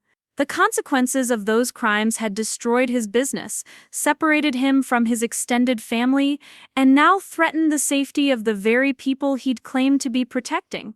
His choice to prioritize short-term comfort over long-term integrity had created exactly the opposite outcome he'd intended to achieve. February brought the first major development in the civil asset recovery that had started this entire process. The public auction of Portland Bites assets generated $42,000, enough to satisfy most of my outstanding loan balance but not enough to cover the accumulated interest, legal fees, and administrative costs associated with the foreclosure process. The financial recovery was secondary to the principle that had been established, but the incomplete restitution served as a permanent reminder of the real cost of family financial betrayal. The auction itself was a surreal experience that I attended despite David's advice to stay away. Watching strangers bid on Jake's commercial kitchen equipment, his custom signage, even his collection of specialty cooking utensils felt like witnessing the dissection of someone's dreams in real time. The food truck that had represented Jake's hopes for entrepreneurial independence sold for $18,000 to a young couple who planned to convert it into a mobile coffee operation. The new owners were enthusiastic and optimistic in exactly the way Jake had been 2 years earlier when he'd first described his vision for Portland Bites. They talked about locally sourced ingredients, community engagement, and building something meaningful that would serve Portland's vibrant food culture. Their excitement was infectious and heartbreaking, a reminder that the equipment itself wasn't tainted by Jake's fraud, only his use of it had been corrupted by dishonesty and criminal behavior. During the auction, I overheard conversations among other food cart operators who had known Jake and followed the news coverage of his arrest and cooperation with federal investigators. The consensus seemed to be that his criminal behavior had damaged the reputation of Portland's entire food cart community, making it harder for legitimate operators to gain the trust of customers, vendors, and regulatory authorities. Jake's selfishness had created consequences that extended far beyond his own family to affect an entire industry of hard-working entrepreneurs.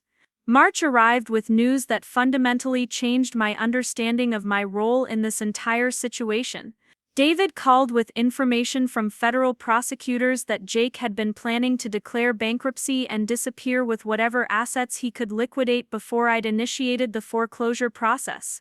The Craigslist posting Nicole had created wasn't a desperate response to my legal action, it was part of a premeditated plan to defraud creditors and start over in a different state with cash from the illegal sale of secured assets. "Emma, you didn't cause this situation by calling the loan due," David explained, showing me evidence that federal investigators had discovered during their financial analysis of Jake's activities. "You prevented a much worse situation by forcing disclosure of his criminal behavior before he could disappear completely. If you'd waited even another month, he would have been gone with your money and dozens of other people's investments." The revelation reframed everything I'd been feeling about my family's destruction. The evidence showed that Jake had been researching bankruptcy law, investigating states with favorable asset protection statutes, and even consulting with attorneys about changing his name legally before the federal investigation began. Nicole's social media posts about business success hadn't just been delusional optimism, they'd been deliberate misdirection designed to keep creditors and family members from discovering the planned disappearance until it was too late to stop. The premeditation aspect of Jake's fraud was particularly chilling because it demonstrated that his betrayal of family trust hadn't been a desperate reaction to business failure. It had been a calculated decision to use family relationships as cover for criminal activity, with full knowledge that his actions would eventually harm everyone who had supported him. My decision to enforce loan terms hadn't destroyed family relationships, it had revealed that those relationships had already been weaponized against me. What would have happened if I hadn't called the loan due? I asked David, trying to understand the full scope of the disaster I'd unknowingly prevented. How many other people would have been defrauded if Jake had been allowed to execute his disappearance plan? The question wasn't just about money, it was about understanding whether my actions had protected other potential victims. David pulled out a folder containing financial records that federal investigators had reconstructed from Jake's business activities. Based on the evidence, Jake had already collected deposits for catering contracts he never intended to fulfill. David reported, his voice carrying the gravity of someone who understood the human cost of financial fraud. Wedding receptions, corporate events, private parties, at least 30 families would have lost thousands of dollars each if he'd been allowed to disappear as planned. The scope of Jake's intended fraud extended far beyond our family conflict to encompass dozens of innocent people who had trusted him with their important celebrations and business functions.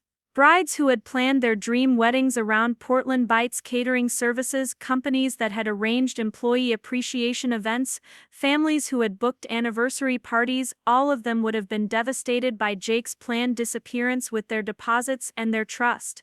My enforcement of loan terms hadn't just protected my own financial interests, it had prevented Jake from destroying the special occasions and important events of people who had never done anything except believe his promises about professional service and culinary excellence. The realization that my actions had protected strangers from heartbreak and financial loss provided a sense of purpose that family approval could never have matched. April brought the trial phase of the federal prosecution, where Jake's testimony against his former criminal associates would determine both his final sentence and the fate of the broader criminal enterprise he'd helped operate. I wasn't required to testify, but federal prosecutors requested that I attend court sessions to provide context about the family financial relationships that had enabled some of Jake's criminal activity. Sitting in federal court watching my brother testify against people who had trusted him with their criminal secrets was one of the most surreal experiences of my adult life. Jake wore a standard gray suit that made him look smaller and younger than I remembered, his voice steady but nervous as he described the intricate details of tax evasion schemes and money laundering operations he'd participated in for over 2 years. The other defendants watched Jake with expressions ranging from resigned disappointment to barely controlled rage, understanding that his cooperation would likely result in their own lengthy prison sentences. Some of them had families in the courtroom, wives and children who would suffer the consequences of criminal convictions just as Tyler had suffered the consequences of his father's choices. The ripple effects of criminal behavior spread far beyond the immediate perpetrators to destroy innocent lives in ways that could never be fully repaired. During a break in testimony, I encountered Nicole in the courthouse hallway, her appearance shocking in its transformation from the confident social media personality she'd been 9 months earlier. She looked exhausted, older, wearing clothes that suggested financial struggle and emotional stress. Our conversation was brief but revealing in ways that neither of us had probably intended. "Emma, I hope you're satisfied with what you've accomplished," Nicole said, her voice carrying bitterness but also a resignation that suggested she'd finally accepted responsibility for her situation. "Tyler asks about his Aunt Emma every day, wanting to know why you don't visit anymore, why you don't send birthday cards, why Daddy says we can't see you anymore. What am I supposed to tell him about why his family was destroyed?" The accusation that I had destroyed Tyler's family was painful but fundamentally dishonest, reflecting the same pattern of blame shifting that had characterized Nicole's response to every aspect of this situation.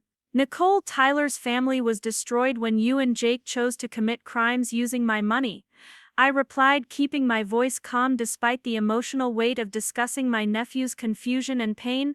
"I didn't make those choices, I just stopped enabling them. We never meant for any of this to happen," Nicole continued, her voice breaking slightly as she acknowledged the magnitude of their fall from comfortable middle-class stability to federal witness protection. "Jake was trying to build something for Tyler's future, trying to create a business that could support our family and give us financial security. The illegal stuff started small, just minor tax issues, and then it got bigger than we could control. The progression from minor tax issues to federal racketeering charges illustrated perfectly how criminal behavior escalates when people convince themselves that small compromises of integrity are justified by good intentions. Jake and Nicole hadn't set out to become federal criminals any more than they'd set out to destroy their family relationships, but their willingness to rationalize progressively worse behavior had led inevitably to consequences they'd never imagined possible. Our conversation ended with Nicole's tearful admission that she finally understood why I'd been forced to take legal action, though that understanding had come too late to prevent the destruction of everything they'd claimed to value. She disappeared back into the courthouse to continue watching her husband's testimony against former criminal associates, while I walked outside into Portland's spring sunshine feeling simultaneously vindicated and heartbroken.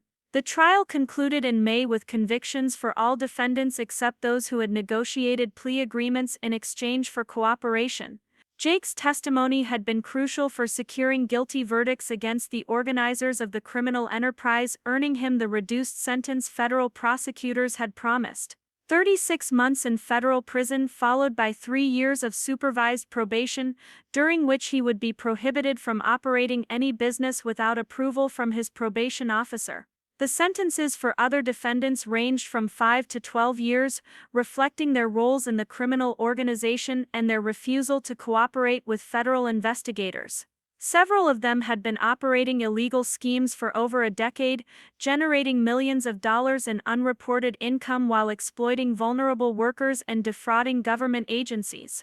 Jake's relatively light sentence reflected both his cooperation and his position as a minor participant rather than an organizer. The completion of criminal proceedings marked the end of my direct involvement with federal investigators, but it also meant that my family's situation was now permanently resolved rather than temporarily disrupted. Jake would emerge from prison in 3 years to rejoin Nicole and Tyler in whatever new life they'd built under federal protection, but that reunion would happen far from Portland and far from any connection to the family he'd left behind. My parents had aged visibly during the months of criminal proceedings, courtroom appearances, and media coverage that had made their family's dysfunction a matter of public record. The stress of watching their son testify in federal court while knowing they might never see their grandson again had taken a toll that retirement planning had never anticipated. Our relationship had evolved into something more honest but also more distant, based on mutual acknowledgement of what had happened rather than pretense that everything could return to normal. June brought an unexpected postcard from Tyler forwarded through federal marshals and my attorney to ensure that his location remained protected. The message was simple: Aunt Emma, I miss you. Thank you for teaching me about money rules. I'm being good. Love, Tyler, but it represented the closure I hadn't realized I needed. My nephew understood in his 8-year-old way that business rules and money rules exist for reasons and that breaking them creates consequences regardless of anyone's intentions. The postcard was accompanied by a drawing of a food truck with wheels but no driver, which Tyler had labeled Daddy's truck that had to go away because of money rules. The childish artwork captured the essential truth of the situation more clearly than months of legal proceedings and federal testimony. Sometimes adults break important rules, and when they do, things they care about have to go away. It's not fair to the children who suffer the consequences, but it's necessary to protect everyone else from the harm that rule-breaking creates. July marked 1 year since Tyler's birthday party, where Nicole had announced that I didn't count in family decisions, and I spent the anniversary of that humiliation in ways that would have been impossible to imagine 12 months earlier. My business had grown substantially during the year, partly because the discipline and courage required to enforce family boundaries had translated into more effective professional boundary setting with clients who had previously taken advantage of my accommodating nature. The media coverage of Jake's federal prosecution had actually enhanced my professional reputation rather than damaging it, as potential clients saw someone who was willing to enforce contracts and protect her interests even when doing so was personally costly. Several new clients had specifically mentioned that they respected my handling of the family situation and wanted to work with someone who demonstrated such clear integrity under pressure. My personal life had also improved in ways that surprised me. Without the constant stress of worrying about Jake's financial problems, managing family crises, and subsidizing other people's poor choices, I had energy and emotional availability for relationships that were based on mutual respect rather than financial need. Dating had become possible again, friendships had deepened, and hobbies that had been neglected during years of family crisis management had resumed their place in my life. The most significant change was internal, the confidence that came from finally understanding my own worth independent of other people's approval or disapproval. The family members who had dismissed my significance had taught me to dismiss their opinions about my value. Their rejection had forced me to develop self-validation skills that made me stronger, more independent, and more attractive to people who were capable of healthy relationships. August brought news that Jake had been transferred to a federal prison facility that offered business education programs for inmates preparing for reintegration into society. The irony wasn't lost on me that he would finally receive legitimate business training while serving time for business crimes, learning honest approaches to entrepreneurship after his dishonest approaches had destroyed his family and endangered his associates. Perhaps prison education would provide him with tools for building something real when he was eventually released. The business education aspect of Jake's incarceration offered hope that his criminal behavior had been motivated by ignorance rather than fundamental character flaws. If he could learn legitimate approaches to business challenges, legal methods for managing cash flow problems, and ethical frameworks for making difficult decisions, his post-prison life might be more successful than his pre-prison entrepreneurial attempts. The 3-year sentence that had seemed harsh initially might actually provide him with education and perspective that could prevent future criminal behavior. September arrived with the final resolution of all civil proceedings related to the Portland Bites foreclosure and asset liquidation. After accounting for legal fees, administrative costs, and accumulated interest, the loan balance had been satisfied except for a remaining debt of $3,200 that would be written off as an uncollectible loss. The financial recovery was incomplete, but the legal precedent was clear: family relationships don't supersede contractual obligations or criminal law.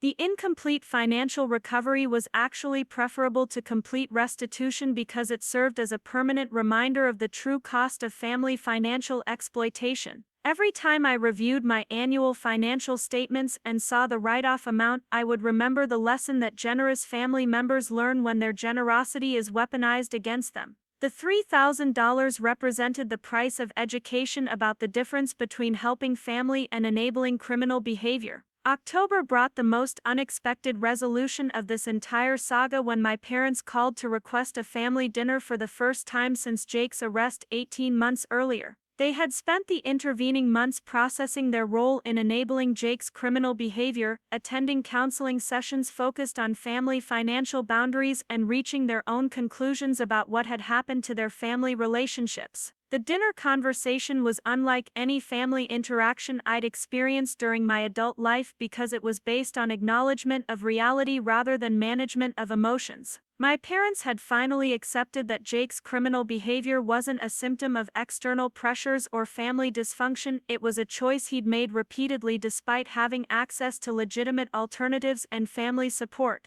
"Emma, we owe you an apology," my father said, his voice carrying the weight of someone who had spent months examining his own role in enabling destructive behavior. "We pressured you to co-sign that loan without understanding the legal implications for your financial security. We prioritized Jake's dreams over your legitimate concerns about risk. When his business failed, we expected you to absorb the consequences of his choices rather than holding him accountable for his actions." My mother's apology was even more significant because it addressed the emotional manipulation that had made financial exploitation possible. "Honey, we taught you that being a good daughter and sister meant sacrificing your interests for other people's needs." Linda admitted, tears in her eyes as she acknowledged the damage that family guilt had created. "We made you feel responsible for everyone else's happiness while teaching you to ignore your own legitimate needs. That wasn't love, that was emotional abuse disguised as family values." The parental acknowledgement of their role in creating dysfunctional family dynamics was healing in ways I hadn't anticipated. For the first time in my adult life, my parents were taking responsibility for the family culture that had made Jake's exploitation possible and my victimization predictable. They weren't asking for forgiveness or reconciliation, they were offering acknowledgement and accountability that made future healthy relationships possible. November brought news through my attorney that Jake was doing well in the federal prison business education program and had expressed interest in speaking with family members about making amends for his criminal behavior. The federal facility allowed supervised family phone calls for inmates who were participating successfully in rehabilitation programs, and Jake had apparently reached the point where he wanted to attempt reconciliation with the people he'd harmed through his choices. The opportunity for direct communication with Jake was simultaneously welcome and terrifying because it represented the possibility of closure that had been missing from our relationship since his disappearance into federal custody. But it also represented the risk of reopening emotional wounds that had finally begun to heal, potentially allowing him to manipulate family guilt and sympathy in ways that could undermine the healthy boundaries I'd spent months establishing. I decided to accept one supervised phone call with Jake scheduled through federal authorities and monitored to ensure that no discussions of criminal activity or ongoing legal proceedings would occur. The conversation would be limited to personal relationships and general discussion of rehabilitation progress, providing an opportunity for communication without recreating the enabling dynamic that had made his criminal behavior possible. The phone call took place on a Tuesday afternoon in mid-November, exactly 16 months after Tyler's birthday party had revealed the depth of family dysfunction that had been hidden beneath years of financial support and emotional accommodation. Jake's voice sounded different, older, more serious, carrying a gravity that suggested genuine understanding of what his choices had cost everyone who had cared about him. "Emma, I need you to know that I understand why you did what you did," Jake began, his words carefully chosen to avoid any suggestion that legal action hadn't been justified. "I spent months in here being angry, feeling like you'd destroyed my life and my family. But the business classes and counseling sessions have helped me understand that I destroyed my own life by making criminal choices when I had legal alternatives available." The acknowledgement of responsibility was startling in its completeness and apparent sincerity. Throughout our childhood and adult relationship, Jake had never accepted full responsibility for negative consequences without finding ways to spread blame to other people or external circumstances. His willingness to accept complete accountability for criminal behavior and family destruction suggested that federal incarceration had created the kind of serious self-examination that family intervention had never achieved. "I want you to know that I'm not asking for forgiveness or reconciliation," Jake continued, his voice steady despite the emotional weight of the conversation.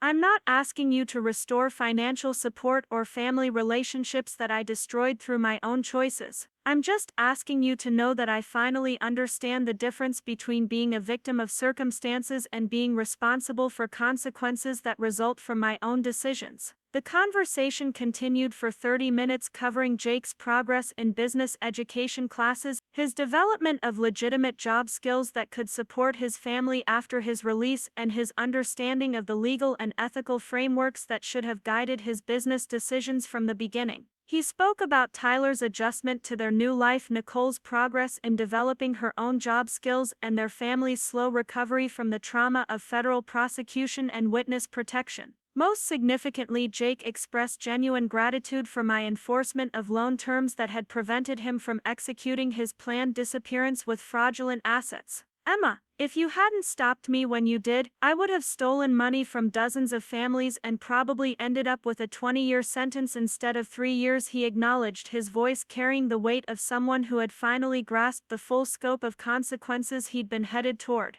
"You saved me from becoming a much worse criminal than I already was." The phone call ended with Jake's promise to focus on legitimate rehabilitation rather than family reconciliation, understanding that healthy relationships could only be rebuilt on foundations of honesty and accountability that would take years to establish. There was no discussion of future contact, no expectations of resumed family relationships, and no pressure for emotional forgiveness that neither of us was ready to offer or receive. December arrived with the anniversary of my decision to call Jake's loan due, marking 2 full years since the birthday party humiliation that had triggered this entire transformation of family relationships and personal boundaries. I spent the anniversary reviewing the financial, legal, and emotional changes that had resulted from my choice to prioritize self-protection over family accommodation. The financial outcome had been mixed: incomplete recovery of the loan balance but substantial business growth resulting from improved professional boundaries and enhanced reputation for integrity.